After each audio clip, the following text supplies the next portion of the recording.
Yup, in this game you can only walk backwards.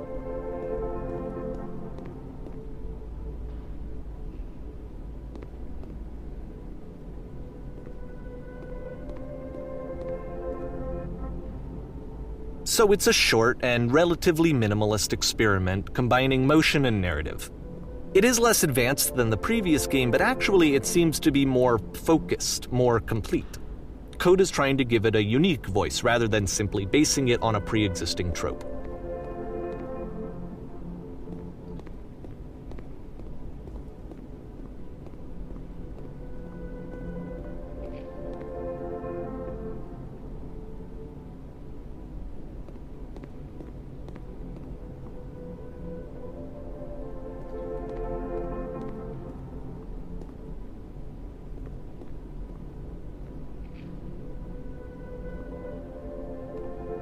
It's a short little thought, it says what it wants to say, and then it ends. Didn't need anything more than that. Which to me is why it works, because it gets out quick. Okay, next one.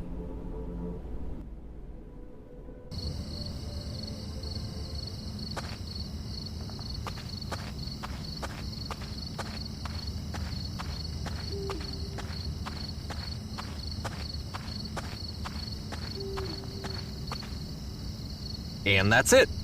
Okay, the meaning of this game won't be clear just yet. Please be patient with me for a few more games and I promise you'll see what makes it interesting.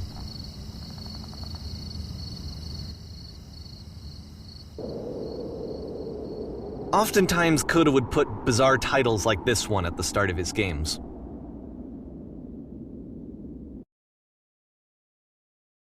In these early games, he would really only talk to me about his work as he was making it. Once he stopped work on a game, like, that was it. It was dead to him. And I don't agree with that at all, but what are you gonna do?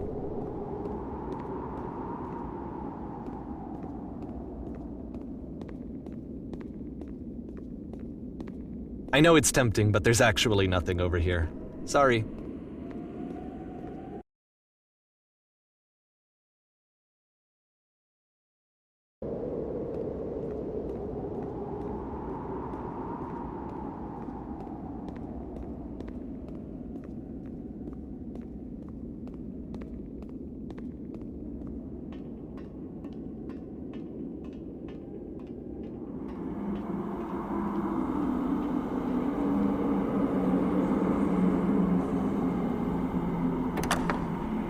Once you've been slowed to an absolute crawl, the door at the top of the stairs opens.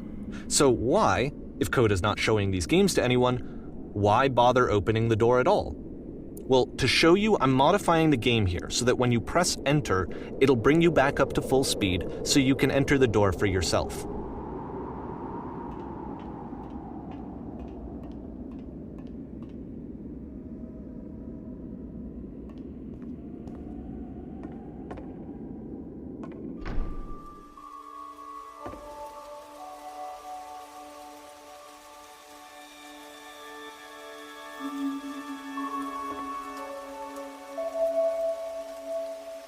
A room that's warm and nice and filled with little ideas for games.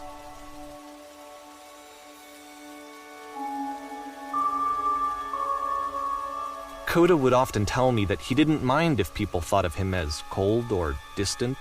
He said that he knew that he was actually a vibrant and compassionate person, but that it takes time to really see that. It can be a very slow climb to get there.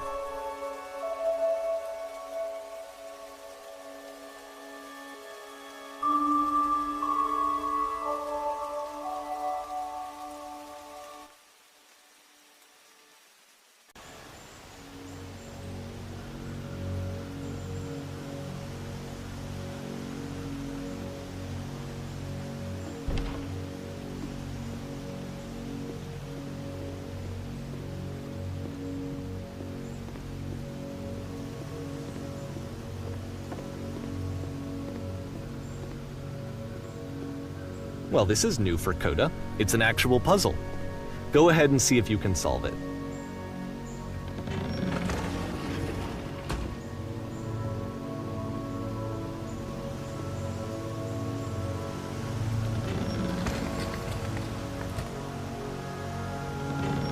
don't forget that solution, because we're going to see this puzzle again soon.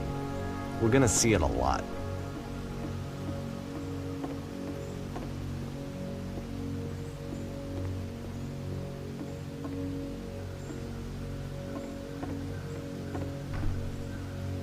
So that seems to be it, right? You walk down a corridor, you solve a puzzle, you get to the end. Simple enough. All right, now I'm going to modify the game again so that when you press enter, it'll remove all of the walls from this room.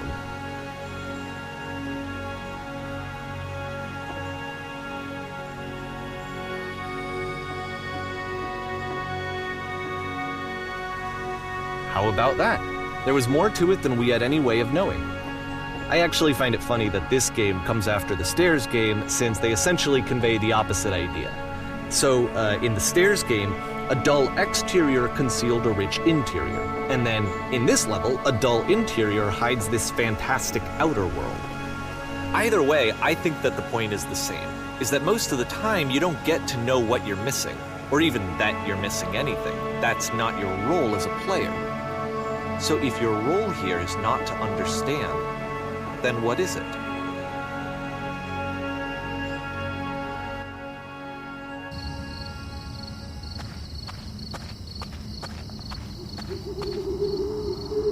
Aha!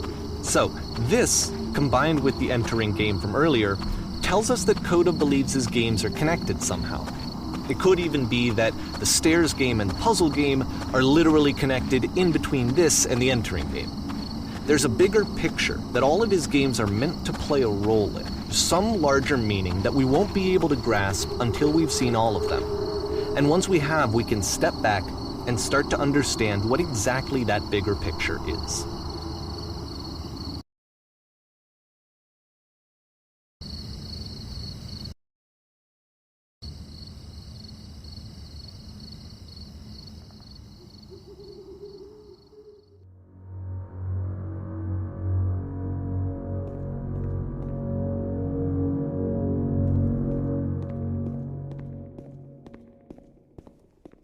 Let's talk about video game development for a second. Every video game runs on what's called an engine, which determines what the game can and cannot do. So in other words, the engine is a set of tools for game development. To make all of these games, Coda is using an engine called Source. Like all engines, Source has certain things that it does well, and it has certain things that it does poorly. One of the things that it does very well is boxy linear corridors. That's why so many of Coda's games are set in these large, flat, empty rooms, is just because he's working with what the engine does well. The tools available to the creator shape what kinds of creative work they're going to end up making. You might consider paying attention to the architecture in Coda's games to notice how they seem to stem from an engine that's very good at producing linear, boxy corridors.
This prison, funny enough, in Coda's original design, the doors stayed shut for a full hour before letting you go. If you don't mind, I think we're gonna skip that. This is something that he and I used to argue about a lot. You know, whether a game ought to actually be playable, whether it means anything if no one can get through it.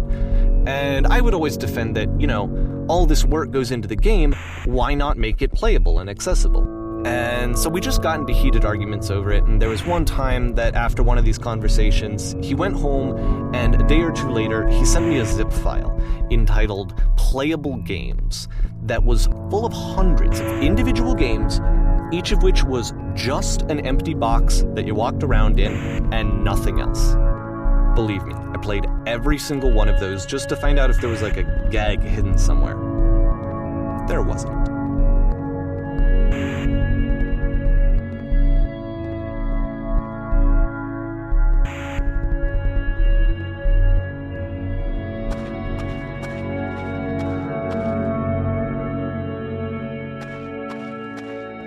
It's the puzzle again, with the exact same solution as the last time.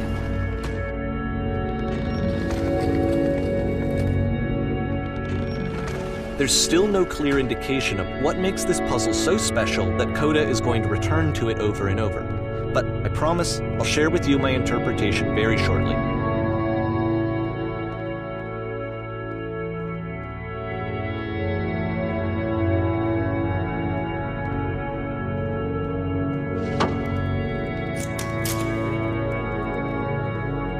Here, Coda begins using a kind of dialogue system that he fashioned out of the engine's chat capabilities. Use the 1, 2, 3 buttons on your keyboard to respond.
And so we make one last descent down to the final floor of the level.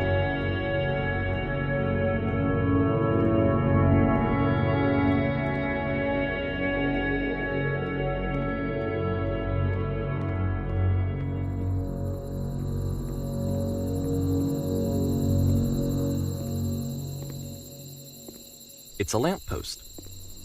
Okay, I can't tell you quite why, but for some reason Coda fixates on this lamppost. It's going to appear at the end of every single one of his games from here on out. I'll tell you what I think. I think that up to this point, you know, he's been making really strange and abstract games with no clear purpose, and maybe you can only float around in that headspace for so long. Because now he wants something to hold on to. He wants a reference point. He wants the work to be leading to something. He wants a destination, which is what this lamppost is. It's a destination. We're going to see it in the work as well. His games are just going to become a lot more cohesive, a lot more fully developed, with more of a clear idea behind them. And as we go, that idea will get clearer and clearer and clearer.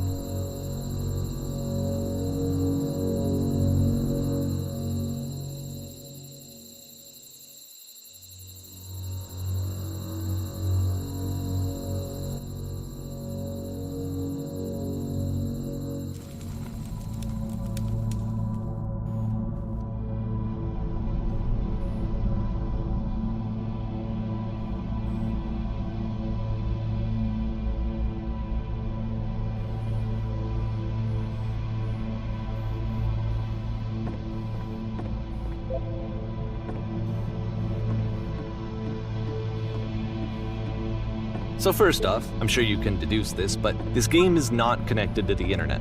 All of the notes that you're gonna see have been written by Coda. This was actually the first game of his that I ever played. This was shortly after I met him at a weekend game jam in Sacramento, where I grew up. I saw him working on this very level, and it was just so different from anything that anyone else was doing. So right away I was like, I have to be friends with this person. In retrospect, I think I was probably a bit too pushy, trying to get his attention. I was over-enthusiastic. But he was very gracious about it and very patient with me. And I cooled off eventually. Oh, feel free to skip over any of these notes if they're not doing anything for you. Nothing extra is going to happen if you read all of them. Either way, to me they convey a sense of loneliness. I see this person who's filled with thoughts and feelings and beliefs and has no way to express them except as scattered and unheard voices in a game that wasn't meant to be played.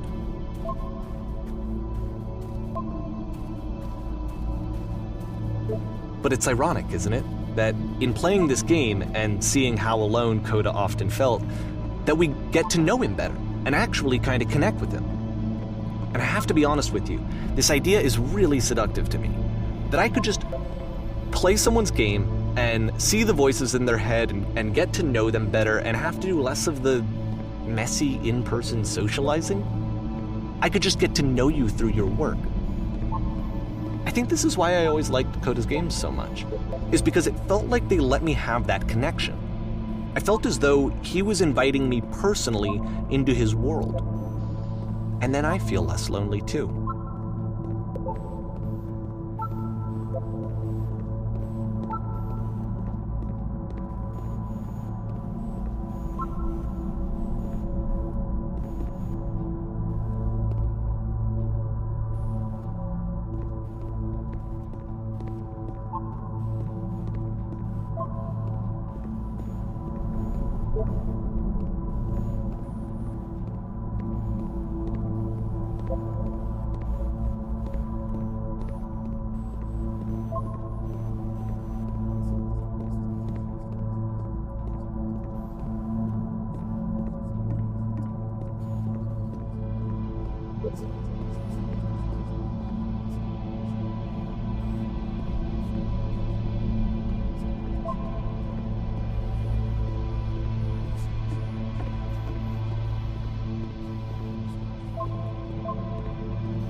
At the end of this level, we're going to see the puzzle again. And here, I'll tell you what I think the puzzle means. Each of these games represents an idea that was on Coda's mind at the time that he was making it. And the puzzle is a way of closing the door on a previous chapter of his life before moving on to the next one. In each of his games, after exploring a theme that, he might find difficult, Coda can then place this puzzle that he knows has a reliable solution, he understands exactly how it works, and so it gives him a simple mechanism for moving on.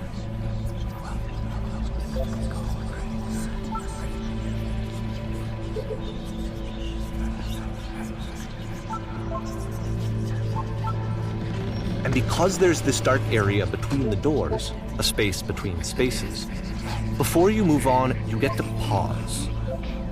Just for a moment, a few seconds to reflect on and let go of the events that led you here. To step back and connect the pieces together. To grasp at that elusive bigger picture.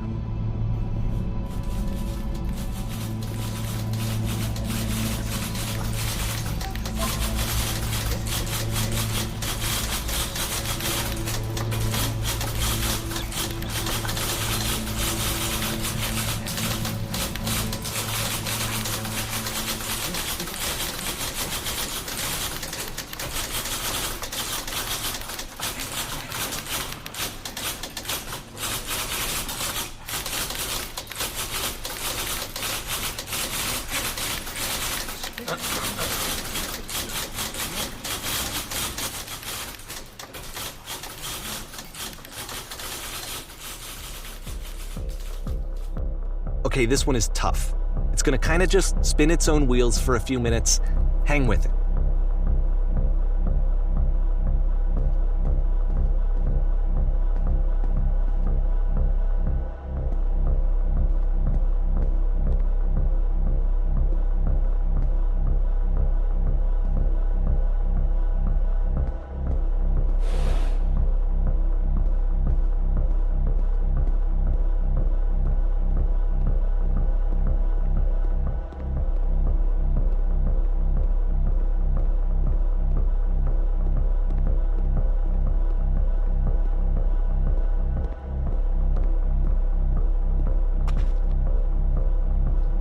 See, like, this is it. The whole game. And there's nothing that's particularly interesting about it. You just walk to the end of a hallway. Except, for some reason, Coda gets really fixated on this prison that has all of this modern furniture. And I don't know why, but he decides he needs to revisit this prison. He's gonna start over, use the same assets, turn it into something else. Okay, cool. Here's version 2.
There's a bit more to this one, but still it's not really communicating anything. It's kind of just weird for weirdness' sake.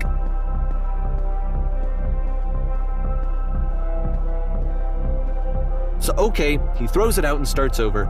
This time he comes at the prison idea from a different direction.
And of course, now the table is gone and you can't begin the chain of events to escape.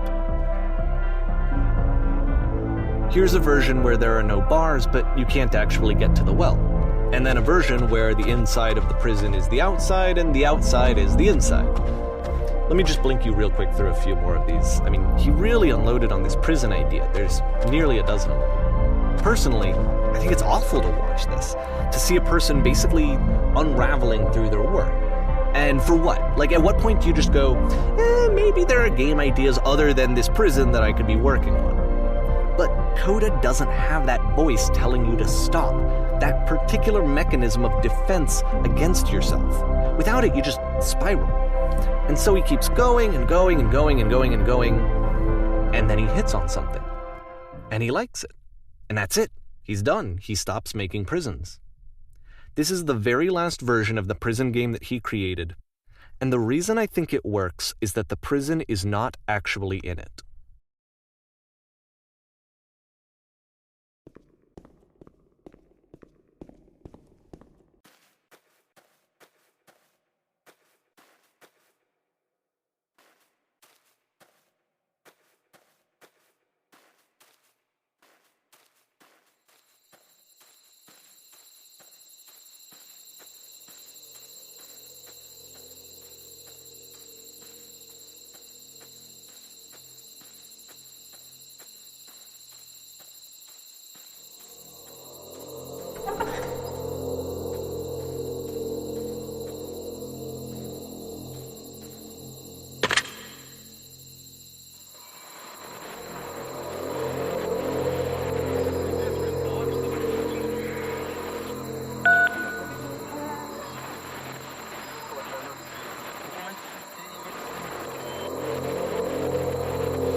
It's a conversation. And so this is what Coda wants, is to be able to talk to someone, to share what's on his mind, and to get some good advice from someone who knows. But the irony is that even in this scenario, you're still talking to yourself. You know, all of these games so far are Coda talking to himself.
I can see why he considers this a fitting conclusion to the prison games.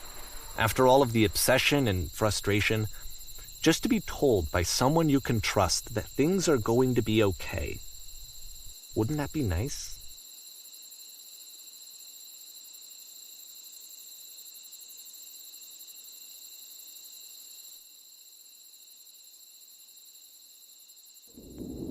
So what would it look like if Coda wanted to make a game about talking to someone other than himself?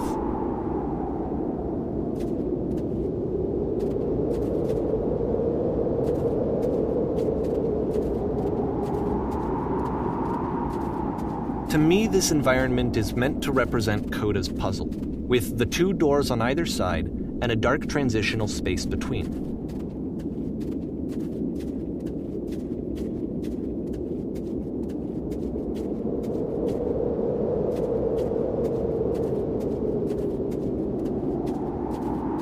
Just so you're aware, nothing will happen up here until you've been inside the house.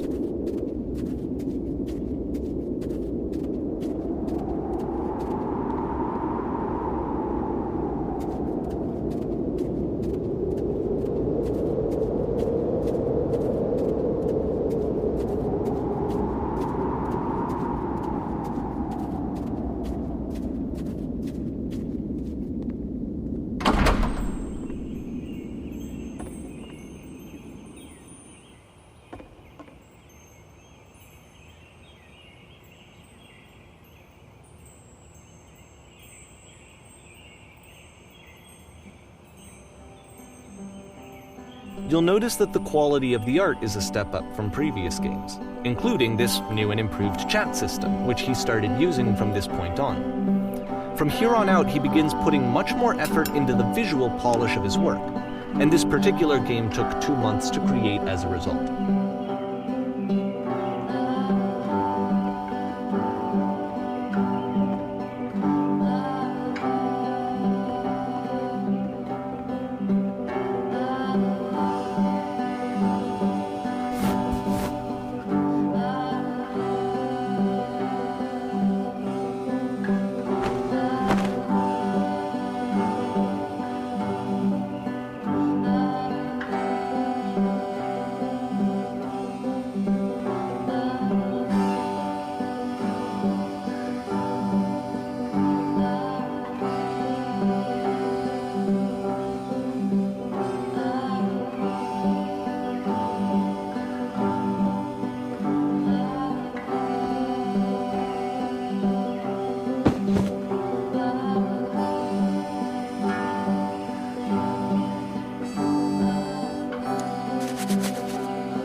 After the intense set of prison games, this house cleaning level almost feels like cleansing. It's the moment after a particularly difficult or traumatic experience where you just need to let it sit and digest inside of you, and eventually cohere into something meaningful.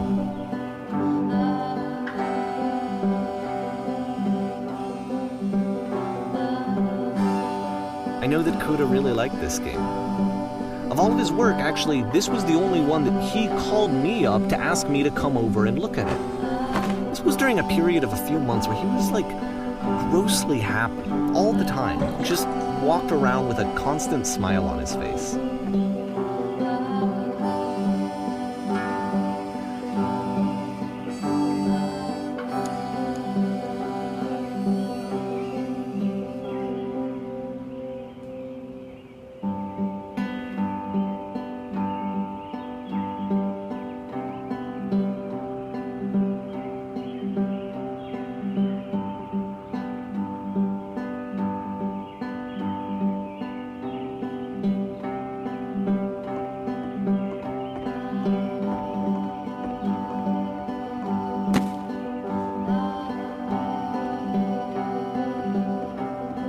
I'm glad he made this. I'm glad he found some peace.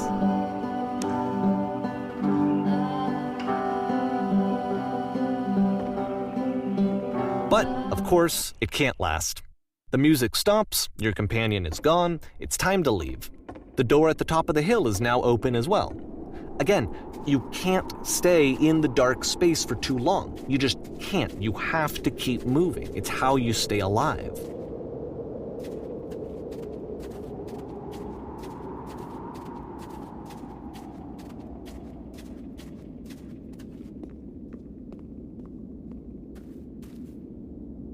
Which is the whole point of the puzzle doors, right? That sooner or later you have to pick up and move. I really thought that was the point of it.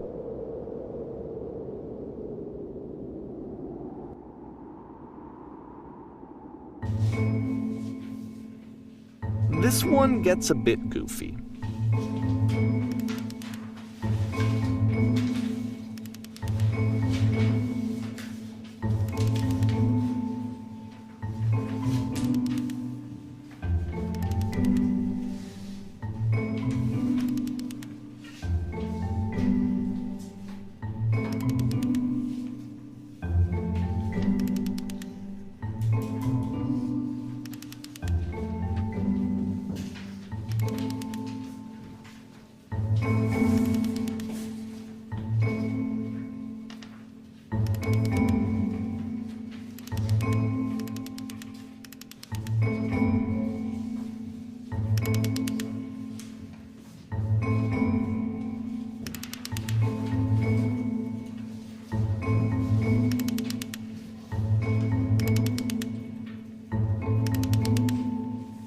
About halfway through the game, the perspective shifts.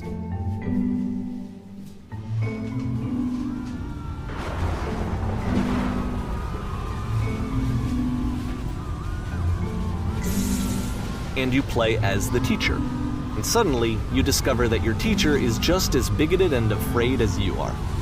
Oh, and also you can move around the classroom now.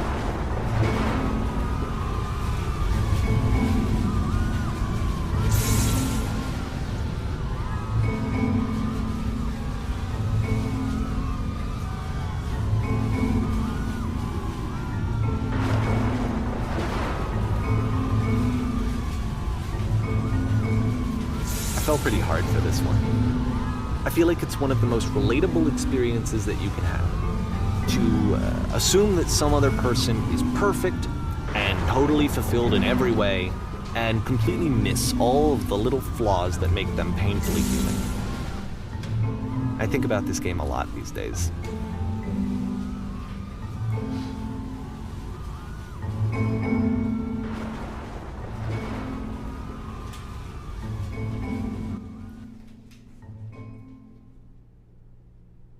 This one took a lot longer than all the others for Coda to make. It was 4 months between this and the last one. That's twice as long as it took him to make any other game before this, and it's not like it's particularly complex, so I remember I found that a little strange at the time.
The game ends with this eerie premonition of what's going to happen next in Coda's life.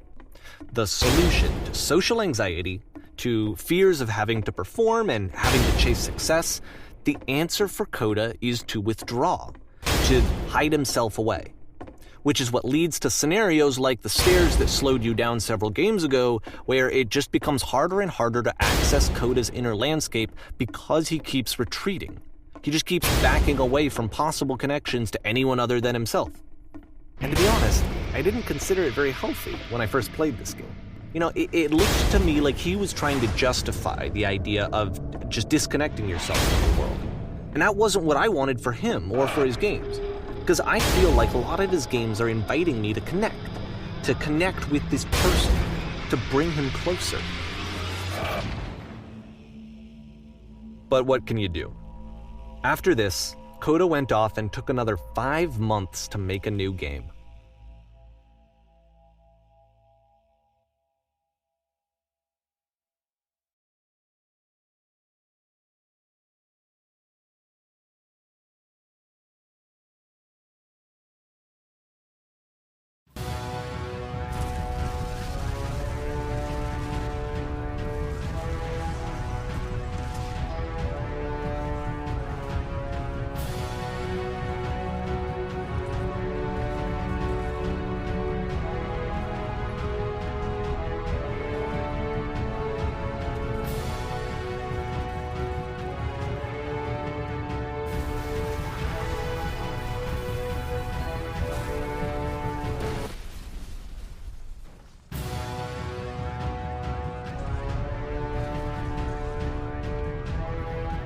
You should probably open your eyes if you haven't already. It's pretty much impossible to solve otherwise. And there is a solution, by the way.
Like I said, I was getting concerned.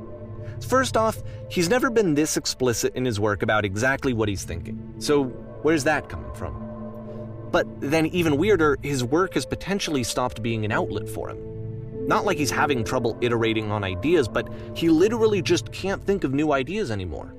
And in person, he was being a lot more distant than usual. Like, you know how sometimes a person will just deflect anything that you say in order to keep themselves disconnected all the time? It was that kind of thing.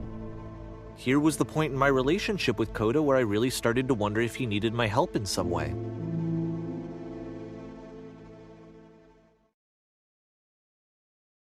His games are going to get more desperate from here on out. After this game, it's almost 6 months before he finishes something new.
If the last game featured Coda talking explicitly about his creative frustrations, this one turns it up to 11.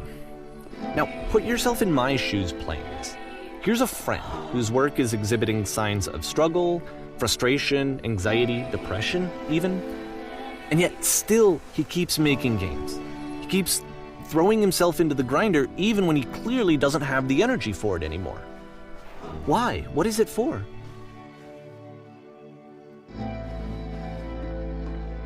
Because from my perspective at the time and just what I knew of him, this was a result of how isolated he was. He was in his own little bubble, just sitting at his computer all day, not really showing these games to anyone, not releasing them onto the internet, and so he didn't have anyone outside of himself to connect with. He had no outlet to ground himself on.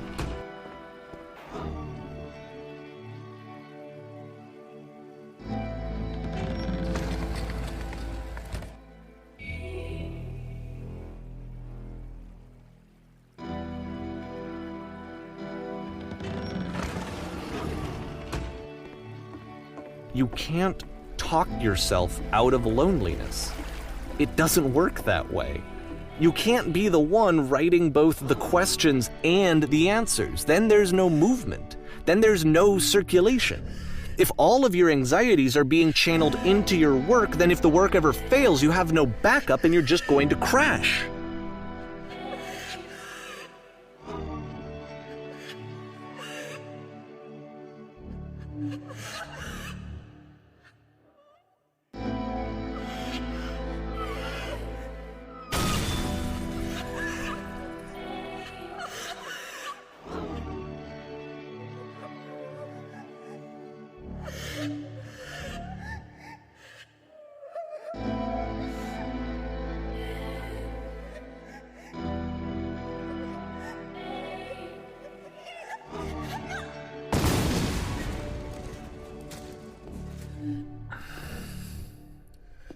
Seeing this game at the time that he made it, it looked really unhealthy to me. I was watching him do this to himself, and I hated it. I hated seeing him so trapped.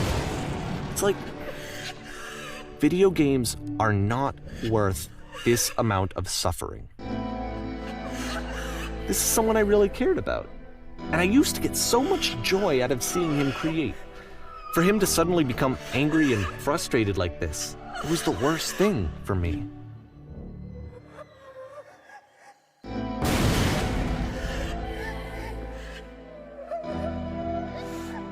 I don't know.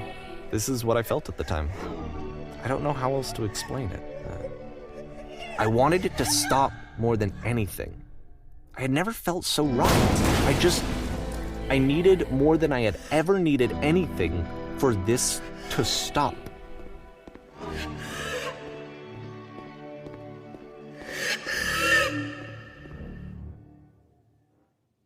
But it didn't stop.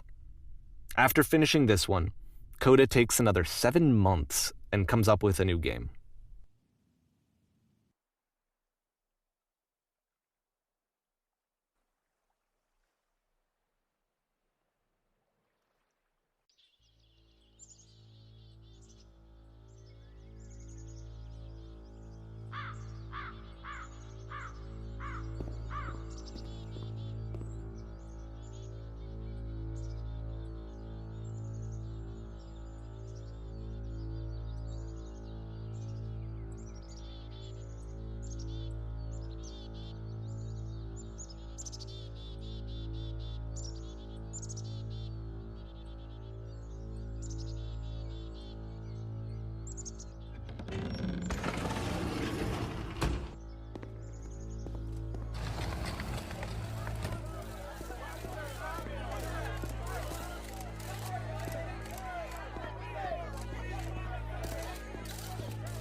And of course, it's the machine.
So now the work is becoming self-destructive. And I'll tell you, at the time that I first played this game, shortly after he made it, here's what I'm thinking to myself.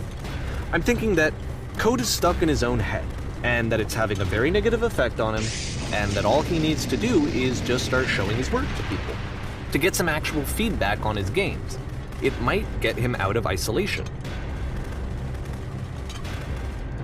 And so, as I'm thinking this, I realize that I could be the one to initiate it.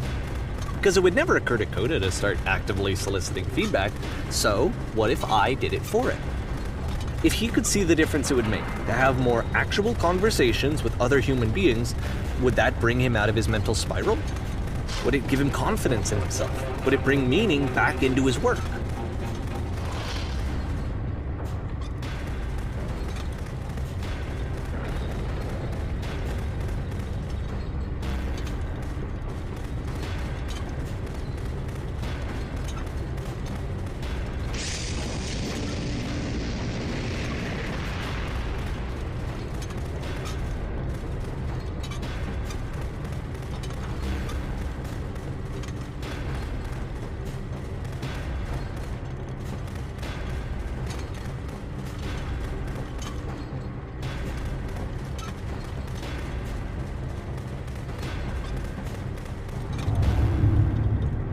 So I started showing Coda's work to people.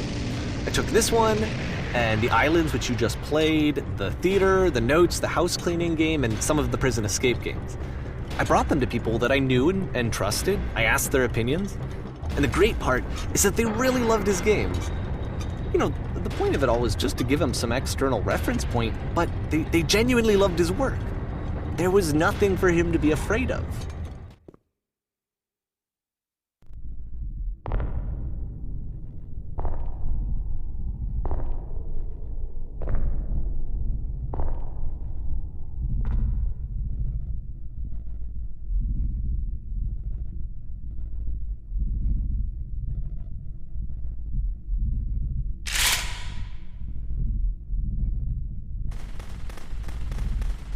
Can you see why I felt like this was the right thing to do?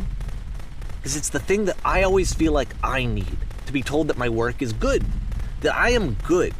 When someone really connects with a thing that I've made, when they see themselves purely in my work, there's nothing that feels better. And I got to give that very same feeling to my friend. I did something, I really felt like I'd done something good, like I was a good person. I felt like there was a friend who was in trouble and was unhappy and maybe didn't like themselves, and I could fix it. If I could give him this gift, maybe I could fix the problem. When they told me how much they enjoyed his games, it was the best feeling. It was the absolute best feeling. It made me feel so happy, so beautifully, beautifully happy.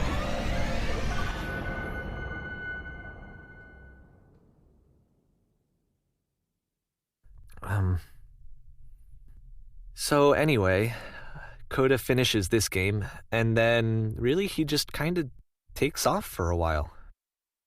So this is June of 2011, and I didn't hear anything from him for several weeks, I guess. And so out of nowhere, one day I get an email, and it's got a private link to a new game of Coda's.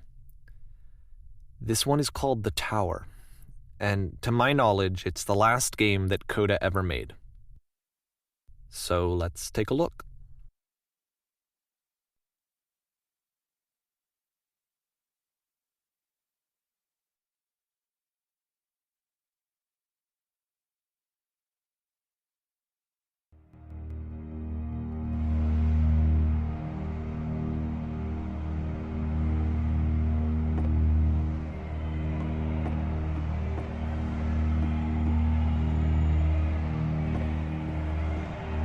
And this is where I have trouble saying anything meaningful about Coda's work. Because more than anything else, the tower just feels distant. It feels like it's trying to distance itself from the world. It's a very cold game.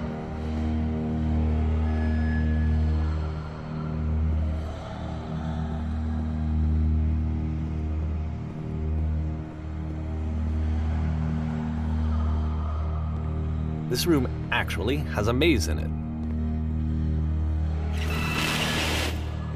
Except that all the walls of the maze are invisible.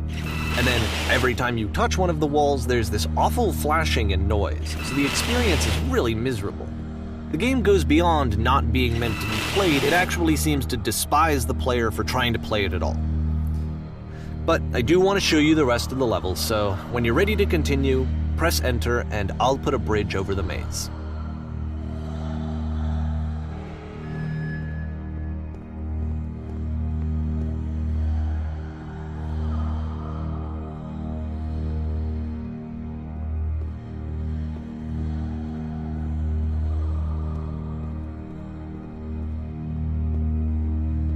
And to be fair, it's not like this is the first game that's needed some modification to be playable. Like the house cleaning game. You know, that one used to actually loop the cleaning chores and you just cleaned a house forever. I had to cut it off so that you could exit the house and the game would actually end. But that game had an idea that it was actually trying to communicate. What's the deeper idea behind the invisible maze? The only way past this challenge is to randomly guess the 6-digit code. Like the invisible maze, it's frustrating to me, because it's the opposite of everything else that Coda has made. It doesn't encourage thought or engagement. It doesn't ask anything of me, except a lot of my time. If I could have reached him during this time, then maybe I could have asked him, but I couldn't. I still don't really understand why this is here. I'll put the code on the ground for you here, though, so that we can move on.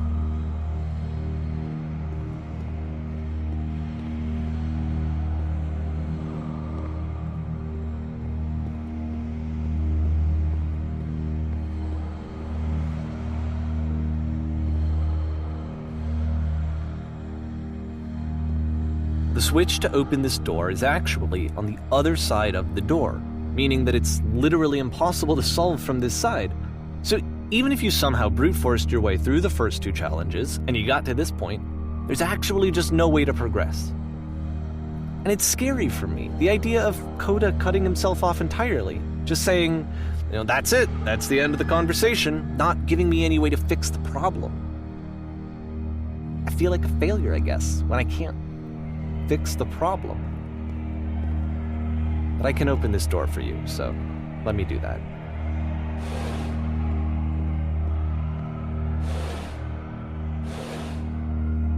Was I a failure for not understanding this game? I mean, I don't know why I would be. It's not like everything needs to have a solution, but I feel it somehow. I feel like I failed, and I don't understand why. I remember, it's June of 2011, I'm playing this for the very first time, and as I'm playing, I'm thinking to myself, I don't know this person. I have no idea who this person is. It wasn't the guy I knew, it wasn't my friend. I had come to so many conclusions from looking at all of his work up to this point, and then suddenly none of them...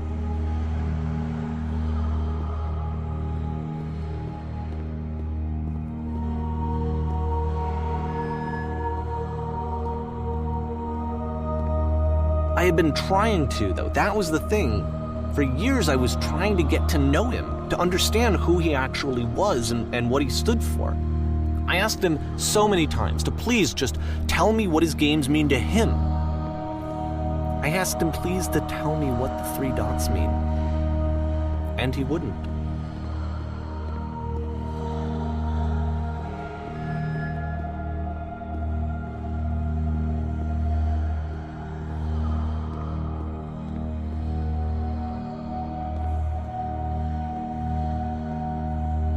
I just felt so strongly that if I could have connected with him, that if I could have somehow made his work my own, that I would finally be once and for all happy. It was that I needed to see myself in someone else. I needed to be someone other than me. But he stopped and left, and it felt somehow like I had failed.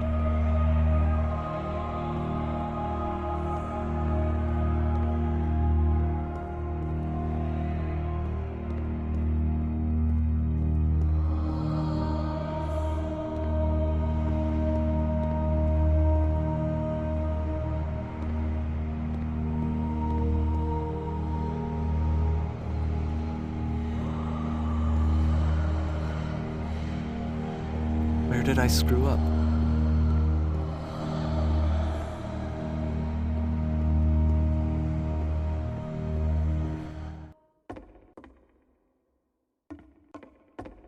I'm the reason that you stopped making games, aren't I? It's because of what I did. I poisoned it for you.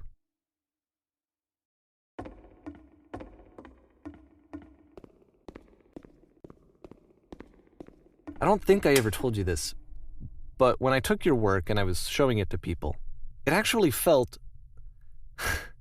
it felt as though I were responsible for something important and valuable.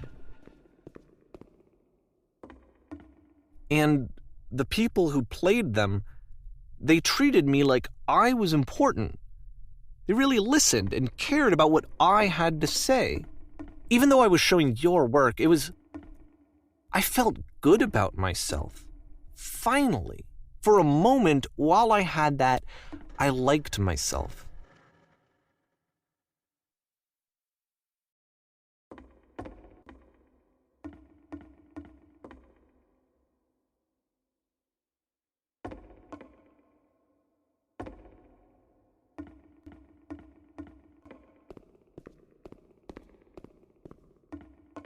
And then you stopped, and I didn't have anything left to show people. I just had to be with myself. And as soon as that happened, there was no feeling at all. Nothing. Less than nothing. What does that mean?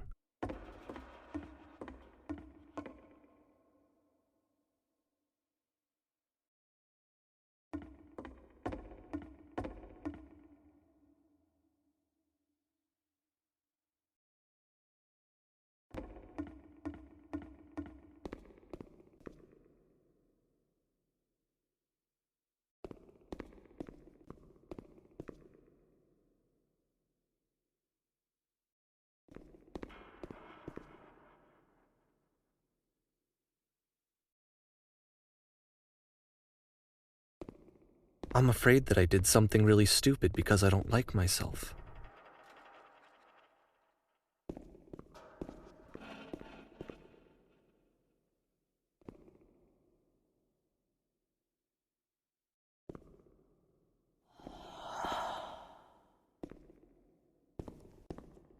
That's why I'm releasing this collection of your work, is because I haven't been able to find any other way to reach you. I've tried everything. And so a part of me has hope that if I put this compilation out into the world, and if I put my name on it, that maybe enough people will play it so that it'll find its way to you, so that I can tell you that I'm sorry. I know I screwed up. If I apologize to you truly and deeply, will you start making games again? Please, I need to feel okay with myself again. And I always felt okay as long as I had your work to see myself in. I mean, is something wrong with me? Because I know that I did an awful thing, and I'm doing it again right now. Like, I'm showing people your work, but I can't stop myself from doing it. That's how badly I need to feel something again, like I'm an addict. There has to be something wrong with me. Can I apologize? What if I tell you I was wrong? Will that work? Will that fix it? I don't know. I don't think it will, but there's nothing else that I can do. Just tell me what you want. I'm sorry. I'm sorry. Please, start making games again. Please help me. Please give me some of whatever it is that makes you complete. I want whatever that wholeness is that you just summoned out of nothing and you put into your work. You were complete in some way that I never was. And I want to know I want to know how to be a good person. I want to know how not to hate myself. Please. I'm fading, and all I want is to know that I'm going to be okay.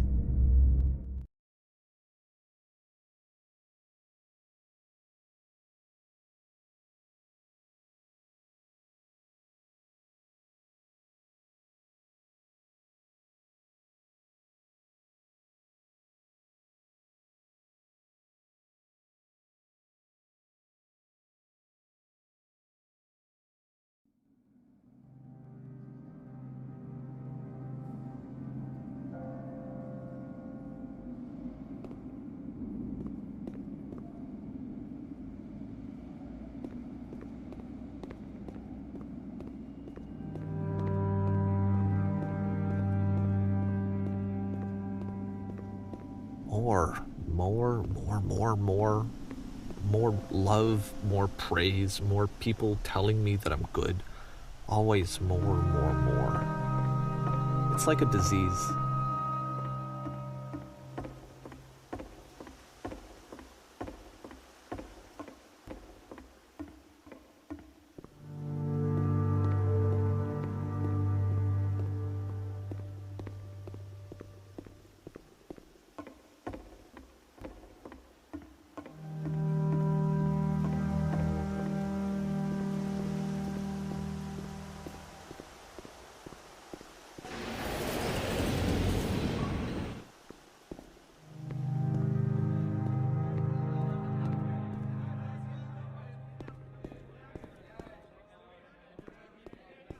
Solution.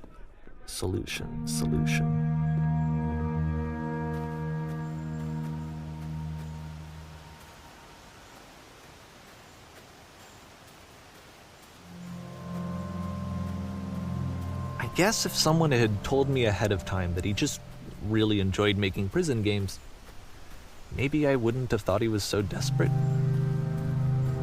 I wouldn't have told so many people that he was depressed.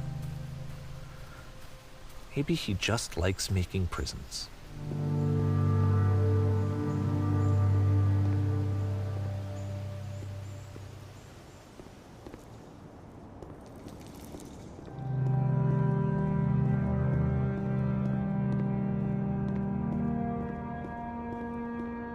Even now, the disease is telling me to stop.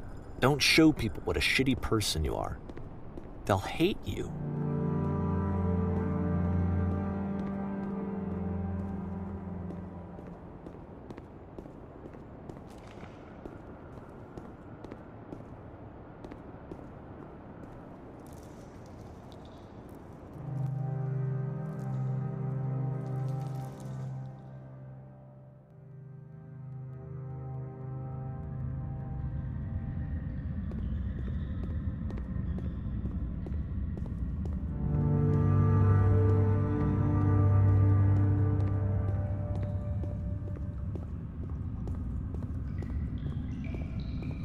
If I knew that my life depended on finding something to be driven by other than validation, what would that even be? It's strange, but the thought of not being driven by external validation is unthinkable. Like, I actually cannot conceive of what that would be like.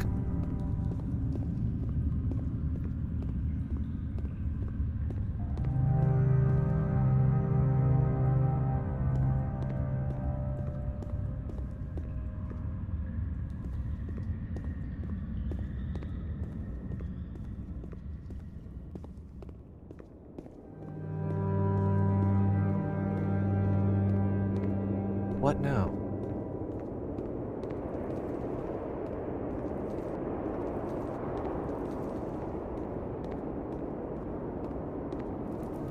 I think I need to go. And I'm sorry, because I know that I said that I would be here and I would walk you through this, but I'm starting to feel like I have a lot of work to do. I have a lot that I need to make up for, and so I'm just gonna... Okay.